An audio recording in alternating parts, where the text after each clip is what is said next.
दोस्तों नमस्कार। स्वागत है आपका हमारे YouTube चैनल एक्स्ट्रा क्लासेस पर। साथियों, शिक्षा मनोविज्ञान की कक्षा में आज हम पढ़ेंगे अधिगम के प्रमुख सिद्धांत। साथियों, इससे पहले की कक्षा में हमने पढ़ी अधिगम की प्रमुख विधियां। साथियों, सिद्धांत और विधियां क्या थी? विधियां इन्हीं सिद्धांतों से। सिद्धांत क्या है? ये प्रयोग किए, मनोवैज्ञानिकों ने परीक्षण किए और उनके आधार पर कुछ विधियां विकसित की गई। आज हम उन्हीं सिद्धांतों को विस्तारित रूप में पढ़ने वाले हैं। तो साथियों, चैनल पर अगर नए हैं तो चैनल को सब्सक्राइब करें, वीडियो को लाइक और शेयर करें। साथियों, अधिगम के प्रमुख सिद्धांत, पहले हम बात कर लेते हैं कि अधिगम जो है यानी सीखना जो है वो कैसे कैसे सीखा जाता है, उनके प्रमुख सिद्धांत कौन कौन से हैं। तो साथियों, 7 सिद्धांत प्रमुख जिनकी हम चर्चा करेंगे। साथियों, आज के वीडियो में हम पावलोव का अनुकूलित अनुक्रिया सिद्धांत पढ़ेंगे, लेकिन सबसे पहले आप ये जान लो कि अधिगम के प्रमुख सिद्धांत कौन कौन से हैं। तो देखिए, अधिगम के प्रमुख सिद्धांत। साथियों, आप वीडियो को शेयर अधिक से अधिक करें, आपके लिए काफ़ी मेहनत से हम वीडियो बना रहे हैं। देखो, पावलोव का अनुकूलित अनुक्रिया सिद्धांत, एक है थॉर्नडाइक का उद्दीपक अनुक्रिया का अनुबंध सिद्धांत, स्किनर का सक्रिय अनुकूलन सिद्धांत, कोहलर का सूझ का सिद्धांत, हल का सबलीकरण का सिद्धांत, कोर्ट लेविन का क्षेत्र सिद्धांत, और साथियों एक है टोलमैन का चिन्ह अधिगम सिद्धांत। तो साथियों, ये प्रमुख सिद्धांत हैं अधिगम के, जिनको हमें पढ़ना है। तो साथियों, अधिगम के 7 सिद्धांत जिनका हम विस्तार से प्रयोग जो किया उन मनोवैज्ञानिकों वो आपको बताएंगे, उन्होंने कैसे प्रयोग किया, कैसे सिद्धांत विकसित किया, उससे कैसे विधियां विकसित हुई। तो साथियों, सबसे पहले आज हम पढ़ेंगे पावलोव का अनुकूलित अनुक्रिया का सिद्धांत। चलिए शुरू करते हैं सिद्धांत को। साथियों, पावलोव का अनुकूलित प्रत्यावर्तन का सिद्धांत या पावलोव का अनुकूलित अनुक्रिया का सिद्धांत, इसी का नाम है। देखिए, इस सिद्धांत के जो प्रतिपादक हैं वो कौन है? I.P. पावलोव। और I.P. पावलोव जो थे वो एक रूसी शरीर मनोविज्ञानी थे, यानी कि शरीर विज्ञानी थे और वो मनोविज्ञानी भी थे। ठीक है। और पावलोव को 1904 में पाचन क्रिया पर नोबेल पुरस्कार मिला था। यानी कि जो I.P. पावलोव हैं जिन्होंने ये सिद्धांत दिया, उनको 1904 में पाचन क्रिया पर नोबेल से उनको सम्मानित किया गया। साथियों, जो ये पावलोव थे ये कुत्ते की जो पाचन क्रिया होती है उस पर प्रयोग कर रहे थे। ठीक है। तो उसी पर इनको 1904 में क्या मिला? नोबेल पुरस्कार मिला था। तो पावलोव के अनुकूलित प्रतिक्रिया, अनुकूलित अनुक्रिया या अनुकूलित प्रत्यावर्तन का सिद्धांत, उसके प्रतिपादक कौन हैं? I.P. पावलोव हैं, जो कि रूसी शरीर मनोविज्ञानी थे। 1904 में उनको पाचन क्रिया पर नोबेल पुरस्कार से सम्मानित किया गया। साथियों, उन्होंने क्या किया कि पावलोव जो थे वो कुत्तों के पाचन में, यानी कि जो कुत्तों का पाचन होता है, कुत्ते जो भोजन को पचाते हैं, उस पाचन में लार के स्त्राव की भूमिका का अध्ययन कर रहे थे। जो पावलोव थे, ये सिद्धांत कैसे इतना प्रसिद्ध हुआ? क्योंकि इस सिद्धांत पर, इस पर जो परीक्षण कर रहे थे, प्रयोग कर रहे थे पावलोव, इसी पर 1904 में उनको नोबेल पुरस्कार मिला था। तो हुआ क्या था कि जो पावलोव थे वो कुत्तों के पाचन में लार के स्त्राव की भूमिका का अध्ययन कर रहे थे। तो एकाएक क्या हुआ, उन्होंने देखा कि लार के स्त्राव में उस समय वृद्धि हो जाती है जब, यानी कि अचानक से क्या होता है कि कुत्ते की जो लार है वो अधिक गिरने लगती है, उसमें वृद्धि हो जाती है।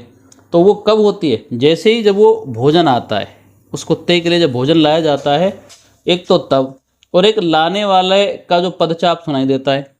देखो, भोजन जब आता है कुत्ते के लिए तो कुत्ते की लार में क्या हो गया? अचानक वृद्धि हो गई, ज़्यादा लार गिरने लग गई। और एक फिर क्या हुआ बाद में कि अब कुत्ता जो है, जैसे ही कोई भोजन लाने वाला होता और उसके पैरों की चाप, पैरों की आवाज़ सुनाई देती, आने की आवाज़ सुनाई देती, तो उस कुत्ते की लार गिरने लगती, उसमें वृद्धि हो गई। ठीक है, ऐसा उन्होंने देखा और इसी घटना के अवलोकन से उन्होंने अधिगम संबंधी इस सिद्धांत को दिया। ठीक है। तो ये कुत्ते संबंधित था। जो कुत्ते पर वो परीक्षण कर रहे थे कि भाई कुत्ते की जो लार है वो पाचन में भोजन में स्त्राव हो जाता, लार मिल जाती है, उसकी भूमिका का अध्ययन कर रहे थे। तो उन्होंने अचानक क्या देखा कि भाई जब जैसे ही कुत्ते के लिए भोजन आता है तो उसकी जो लार गिरना थी वो ज़्यादा हो जाती है अचानक से, ठीक है। और उस समय ज़्यादा होती है जब भोजन आता है उसको। उसके बाद धीरे धीरे क्या हुआ, जैसे ही भोजन लाने वाले के पैरों की आवाज़ सुनाई देती तो वैसे ही उसकी क्या बढ़ जाती, लार जो थी वो बढ़ जाए, वो ज़्यादा गिरने लग जाती, ज़्यादा टपकने लग जाती थी। तो इसी घटना को लेकर के, इसी घटना का अवलोकन किया उन्होंने जैसे ही, और ये सिद्धांत दे दिया कि अनुकूलित अनुक्रिया का सिद्धांत, ठीक है साथियों। इस सिद्धांत के जो अन्य नाम है वो क्या क्या है, संबंध प्रत्यावर्तन का सिद्धांत भी कहते हैं, संबंध प्रतिक्रिया का सिद्धांत भी कहते हैं, अनुकूलित अनुक्रिया का सिद्धांत भी कहते हैं, और शास्त्रीय अनुबंध का सिद्धांत भी कहते हैं। तो साथियों इसमें क्या हुआ, पहले आप इस परीक्षण को सरल भाषा में समझ लीजिए। अब आपको ये तो समझ आया कि भाई कुत्ते पर प्रयोग कर रहे थे वो, ठीक है। जो पावलो थे वो किस पर प्रयोग कर रहे थे, कुत्ते पर। तो और उन्होंने क्या कहा, जो इस सिद्धांत के जो समर्थक हैं ना वो व्यवहारवादी हैं। और व्यवहारवादी क्या मानते हैं, व्यवहारवादी अधिगम अनुकूलन द्वारा आदत का बनना होता है। जो व्यवहारवादी मानते हैं कि अनुकूलन से आदत बनती है, और आदत बनने का मतलब क्या है, सीखना होता है, ठीक है। तो व्यवहारवादी ऐसा मानते हैं। तो अब पावलो ने जो प्रयोग किया पहले वो समझिए। पावलो ने क्या किया, अपने कुत्ते पर एक प्रयोग किया, और कुत्ते की जो लार ग्रंथि थी उसका ऑपरेशन करके उसके गले में एक कांच की नली इस प्रकार लगा दी कि उसमें लार जो थी यानी सैलेवा जो होता है वो एकत्रित किया जा सके। उसका एक कुत्ता था पावलो का, उसने उस कुत्ते का ऑपरेशन किया। आपको पता है कि वो शरीर विज्ञानी भी थे, ठीक है ना। तो कुत्ते का ऑपरेशन करके जो कुत्ते की जो लार ग्रंथि थी उस लार ग्रंथि का ऑपरेशन किया उसने, और उससे गले में कांच की नली इस प्रकार लगा दी कि उसमें लार को एकत्रित कर सके। और कुत्ते को भूखा रखा गया। कुत्ते को क्या रख दिया भाई, भूखा रख दिया। और भोजन देने से पहले कुछ दिनों तक घंटी बजाई गई, यानी भोजन नहीं दिया, पहले उस कुत्ते को भूखा रखा, फिर भोजन देने से पहले कुछ दिन तक उसने घंटी बजाई। पहले घंटी बजाता फिर उसको भोजन देता, घंटी बजाता उसको भोजन देता, घंटी बजाता उसको भोजन देता, ठीक है। तो कुछ दिनों बाद कुत्ते को उसने भोजन नहीं दिया, केवल घंटी बजाई। केवल क्या बजाई, घंटी बजाई, भोजन तो दिया नहीं। और घंटी घंटी पहले तो घंटी बजाता उसके बाद भोजन देता, फिर केवल घंटी घंटी बजाए उसको भोजन नहीं दिया। तो घंटी की आवाज़ को सुनकर उसकी कुत्ते की लार टपकने लगी, क्योंकि कुत्ते ने यह महसूस कर लिया कि भाई घंटी बजने से ही उसे भोजन मिलेगा। ऐसा उसने सीख लिया, उसकी आदत हो गई कि भाई जब घंटी बजेगी जब क्या मिलेगा, भोजन मिलेगा उसको, ठीक है।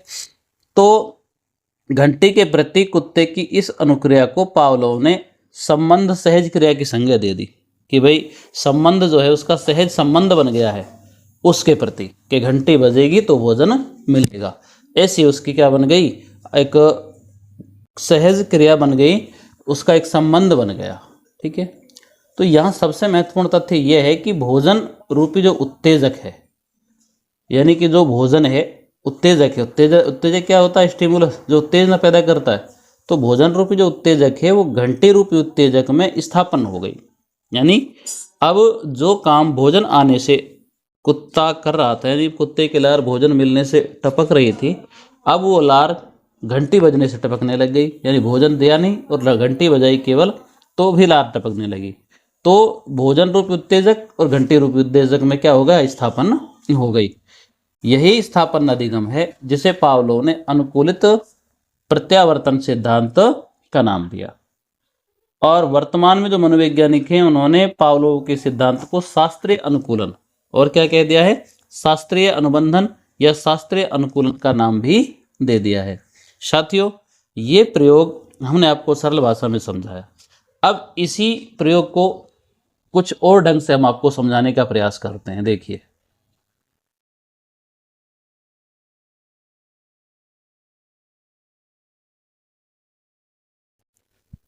तो साथियों, पावलोव का जो प्रयोग था वो पावलोव ने किस पर प्रयोग किया था, कुत्ते पर प्रयोग किया, ठीक है। अब आपको तीन स्थितियां बताते हैं हम जब पावलोव प्रयोग कर रहे थे कुत्ते पर। तो उस समय तीन स्थितियों की चर्चा हम करेंगे। देखो, सबसे पहले हम बात करते हैं कि अनुकूलन से पहले की स्थिति क्या थी, यानी कि जब अधिगम नहीं हुआ, जब कुत्ते की आदत नहीं बनी, कुत्ता सीखा नहीं, तो उस समय उस अनुकूलन से पहले की स्थिति क्या थी? पहले की स्थिति ये थी कि कुत्ता जो था उसको क्या दिया गया? भोजन। और भोजन क्या है? स्वाभाविक उत्तेजक। भोजन क्या है? स्वाभाविक उत्तेजक, यानी अनकंडीशनड स्टिमुलस है। ठीक है, तो कुत्ते को भोजन दिया गया, यानी कि स्वाभाविक उत्तेजक दिया गया उसको। उसके बदले में कुत्ते ने क्या किया? स्वाभाविक अनुक्रिया हुई, यानी कि लार का स्त्राव हुआ। वही भोजन दिया कुत्ते को और उससे क्या हुई? लार टपकी। लेकिन आपको ये ध्यान रखना है कि कुत्ता पहले भूखा रखा गया। कुत्ता पहले क्या रखा गया था? भूखा रखा गया था। उसके बाद उसको स्वाभाविक उत्तेजक दिया, यानी कि उसको भोजन दिया, और भोजन देने पर कुत्ते ने स्वाभाविक अनुक्रिया की। स्वाभाविक अनुक्रिया क्या हुई? उसने लार टपकाई, उसकी लार का स्त्राव हुआ। ठीक है, फिर उसको क्या किया गया कि अस्वाभाविक उत्तेजक दिया गया, यानी केवल घंटी बजाई गई। जब केवल घंटी बजाई गई तो उसके बाद क्या हुआ कि अस्वाभाविक अनुक्रिया हुई, यानी कि उसने कान खड़े कर लिए। जैसे ही घंटी बजी उसने क्या कर लिए? कान खड़े कर लिए।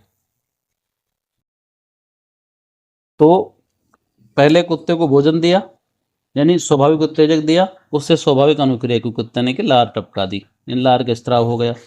फिर कुत्ते को अस्वाभाविक उत्तेजक, यानी केवल घंटी बजाई। जैसे घंटी बजाई तो कुत्ते ने क्या कर लिए? कान खड़े कर लिए, यानी कि उससे अस्वाभाविक अनुक्रिया हुई। ठीक है, अर्थात कंडीशनड स्टिमुलस हुआ उससे।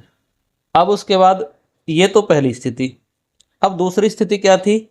अनुकूलन के मध्य की स्थिति, यानी जब वो प्रयोग चल रहा था उसके बीच की स्थिति क्या थी? ठीक है, तो बीच की स्थिति ये थी, यानी कि कुत्ता जब बीच की स्थिति में था, उस स्थिति में अनुकूलन की जो मध्य की स्थिति थी उसमें क्या हुआ कि स्वाभाविक उत्तेजक भोजन दिया गया। क्या दिया गया? भोजन दिया गया, और भोजन दिया गया और घंटी बजाई गई। भोजन तो स्वाभाविक उत्तेजक है और घंटी क्या है? अस्वाभाविक उत्तेजक है। तो भोजन देने से पहले उन्होंने क्या बजाई? घंटी बजाई। उससे क्या हुआ? उससे स्वाभाविक अनुक्रिया हुई, यानी कि लार का स्त्राव हुआ। ठीक है, और ये स्थिति कई बार दोहराई गई। इस स्थिति को उन्होंने क्या किया? कई बार दोहराया, पहले घंटी बजाई फिर भोजन दिया, तो उससे स्वाभाविक अनुक्रिया होने लग गई, यानी कि लार का स्त्राव होने लग गया। यानी कि अब ये स्थिति कई बार दोहराई गई और वैसा ही होने लगा। यानी घंटी बजती, अब घंटी बजती तो भी लार टपकती, भोजन आता तो भी उसकी लार टपकती। अब उसने क्या कर लिया? संबंध बना लिया। ठीक है, यानी कि वो अनुकूलित हो गया। वो कैसा हो रहा है? अनुकूलन, धीरे धीरे। अब तीसरी स्थिति बनती है, अंत में क्या हुआ कि जब अनुकूलन के बाद की स्थिति, अनुकूलन के बाद की स्थिति ये हुई कि उसको अस्वाभाविक उत्तेजक, यानी केवल घंटी बजाई गई, और घंटी बजने पर भी कुत्ते ने स्वाभाविक अनुक्रिया की, यानी लार का स्त्राव किया। देखो यहां दूसरी अनुक्रिया में क्या था कि उसको घंटी बजाना और भोजन देना, तब भी वो क्या कर रहा था? घंटी बजती, भोजन देते तो उसके लार का स्त्राव होता। और बाद में लास्ट में क्या हुआ? धीरे धीरे उसको ऐसा कर दिया कि उसको केवल घंटी बजने पर भी वो स्वाभाविक अनुक्रिया करने लगा, यानी लार का स्त्राव करने लगा। अब वो अधिगम उसने कर लिया। अब वो अधिगम जो था वो क्या हो गया? वो उससे संबंधित हो गया, यानी घंटी बजी, लार टपकी। साथियों, ये है पावलोव का अनुकूलित अनुक्रिया का, या शास्त्रीय सिद्धांत भी इसको हम कहते हैं। ठीक है, तो और इसको जो अन्य नाम पावलोव ने दिए इसके, वो आपको याद रखने हैं। जैसे हमने आपको बताया कि भाई जो पावलोव हैं या अन्य जो वैज्ञानिक हैं, बाद में उन्होंने इसको शास्त्रीय अनुकूलन कहकर भी संबोधित किया। तो शास्त्रीय अनुकूलन भी इसी सिद्धांत का नाम है। ठीक है, और अनुकूलित प्रत्यावर्तन भी सिद्धांत का नाम है। साथ ही अनुकूलित अनुक्रिया का सिद्धांत भी इसी का नाम है। ठीक है, तो साथियों ये है पावलोव का अनुकूलित प्रत्यावर्तन का सिद्धांत। अब हम बात करते हैं सिद्धांत के बारे में आगे थोड़ा सा। साथियों ये जो सिद्धांत है ना, ये यांत्रिक उपागम पर आधारित है। कैसा है? यांत्रिक उपागम पर आधारित है। अब बात करते हैं हम पावलोव के सिद्धांत के नियमों के बारे में, कि जो पावलोव ने सिद्धांत दिया इसके नियम क्या क्या है। तो साथियों इसके जो नियम हैं वो आपको ध्यान रखना है। एक तो है इसका समय सिद्धांत, इसी सिद्धांत के नियम है ये। एक तो है क्या, समय सिद्धांत, ठीक है। अब समय सिद्धांत क्या है? समय सिद्धांत का मतलब होता है कि इस सिद्धांत में दोनों उत्तेजक, एक तो भोजन देना और एक घंटी बजाना, ठीक है, इन दोनों के बीच में जितना कम समय अंतराल होता है वह प्रभाव उतना ही अधिक प्रभावी होता है। यानी कि भोजन देने और घंटी बजाने के बीच में जितना समय कम है, जितना अंतराल हम कम रखते हैं, ये उतना ही अधिक प्रभावी है। जैसे कुत्ते को घंटी बजाकर एक निश्चित समय पर ही खाना दिया गया और इन दोनों के बीच में कम से कम समय रखा गया, तो समय सिद्धांत हो गया। एक है तीव्रता का सिद्धांत। अब तीव्रता का सिद्धांत क्या है कि इस सिद्धांत के अनुसार क्या हुआ कि जो क्रिया हमें व्यवहार में लानी होती है, जो क्रिया हमको व्यवहार में लानी होती है, तो उस क्रिया की शिक्षा हम उसे पहले देते हैं और बाद में अन्य सामान्य शिक्षा देते हैं। तो पावलोव ने पहले क्या, घंटी बजाई और बाद में कुत्ते को भोजन दिया। अगर उसे कुत्ते को भोजन पहले ही दे दिया गया होता तो वह घंटे की आवाज़ से प्रतिबद्ध नहीं हो पाता। यानी कि पहले अगर भोजन दे दिया जाता तो वो घंटे की आवाज़ से प्रतिबद्ध नहीं हो पाता, ठीक है। एक है एक रूपता का सिद्धांत। एक रूपता का सिद्धांत तो क्या है कि इसमें जो प्रयोग किया उन्होंने, इसमें जो की गई अनुक्रिया को उसी प्रकार दोहराना चाहिए जिस प्रकार पहले दोहराया।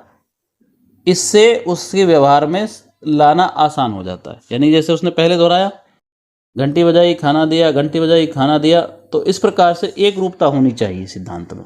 एक है पुनरावृत्ति का सिद्धांत। पुनरावृत्ति में क्या है कि सिद्धांत के अनुसार जब कोई क्रिया बार बार की जाती है तो या दोहराई जाती है तो वह हमारे व्यवहार में आ जाती है। जैसे बार बार एक ही प्रकार से कुत्ते की घंटी बजाने के बाद ही भोजन दिया गया, जो बाद में उसका क्या बन गया, व्यवहार का अंग बन गया। तो ये पुनरावृत्ति का सिद्धांत है।